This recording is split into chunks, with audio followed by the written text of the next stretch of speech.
Əd-Duxan Tüstü surəsi Mərhəmətli və rəhimli Allahın adı ilə Ha-Mim And olsun bu aydın kitaba, biz onu mübarək bir gecədə nazil etdik.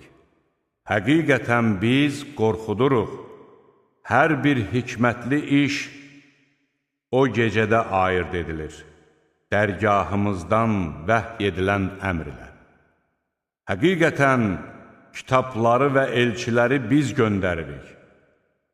Sənin Rəbbindən mərhəmət olaraq.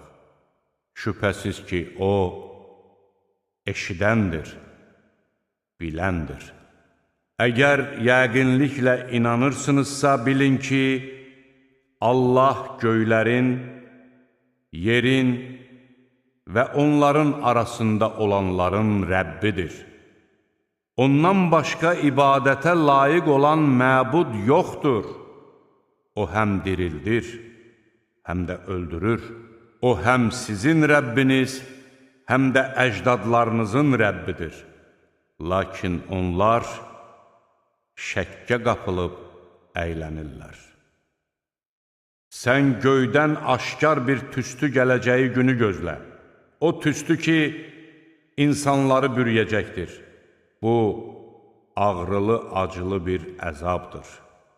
Onlar, ey Rəbbimiz, bizi bu əzabdan qurtar, biz də iman gətirək deyəcəklər. Onlar necə öyüd nəsihət eşidə bilərlər ki, artıq onlara açıq-aşkar bir peyğəmbər gəlsə də, onlar ondan üç çevirib, öyrədilmiş bir dəlidir, dedilər. Biz əzabı biraz sizdən uzaqlaşdırarıq, amma siz yenə azğınlığa qaydacaqsınız. Kafirləri böyük bir müsibətlə yaxalayacağımız gün, biz onlardan intiqam alacağıq. Biz onlardan əvvəl Fironun xalqını da sınadıq. Onlara möhtərəm bir elçi gəldi. O dedi, Allahın qullarını mənə qaytarın. Həqiqətən mən sizin üçün etibarlı bir elçiyəm. Allaha qarşı təkəbbür göstərməyin. Həqiqətən mən sizə aydın bir sübut gətirmişəm. Mən sizin məni daşa basmanızdan həm mənim Rəbbim, həm də sizin Rəbbiniz olan Allaha sığınıram. Əgər mənə inanmırsınızsa, onda məndən uzaq olun. Sonra o, Rəbbinə yalvarıb dedi, həqiqətən bunlar günahkar adamlardır.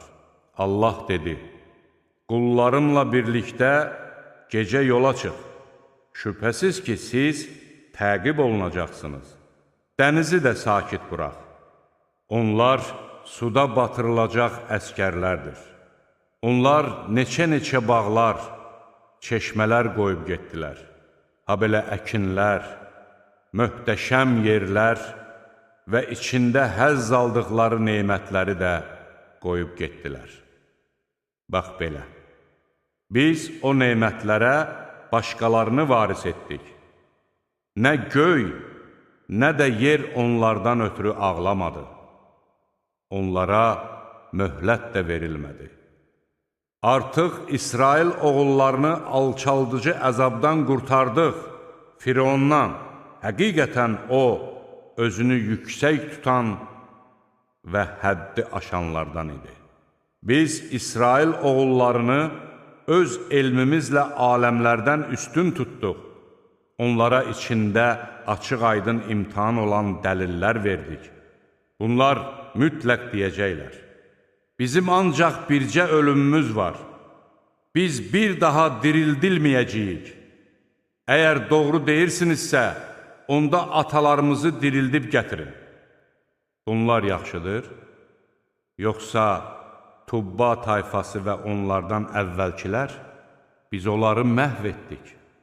Çünki onlar günahkar adamlar idi. Biz göyü, yeri və onların arasında olanları əyləncə üçün və əbəs yerə yaratmadıq. Biz onları əsl həqiqət kimi yaratdıq. Lakin çoxları bunu bilmir. Şübhəsiz ki, ayırt etmə günü onların hamısı üçün müəyyən olunmuş vaxtdır. O gün dost-dosta heç bir şeylə fayda verə bilməyəcək. Onlara kömək də edilməyəcəkdir. Allahın rəhm etdiyi kimsələrdən başqa. Həqiqətən O qüdrətlidir, rəhimlidir. Həqiqətən zəqqum ağacı günahkar adamın yeməyidir. Əridilmiş yağın çöküntüsü kimi qarınlarda qaynayar, qaynar su qaynayan kimi. Onu tutub cəhənnəmin ortasına sürüyün. Sonra əzab vermək üçün başına qaynar su tökün. Dad bu əzabı. Sən ki, qüdrətli və şərəfliydin. Sizin şübhə etdiyiniz əzab budur. Allahdan qorxanlar isə təhlükəsiz bir yerdə, bağçalarda və çeşmələr başında olacaqlar.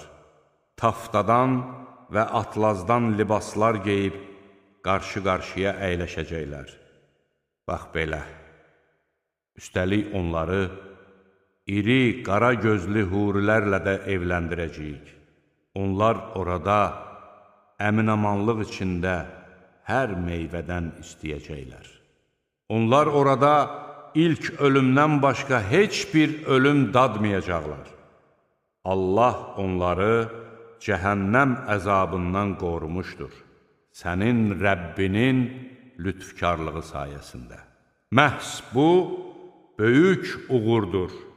Biz Qur'anı sənin dilində asanlaşdırdıq ki, onlar öyüd nəsihət ala bilsinlər.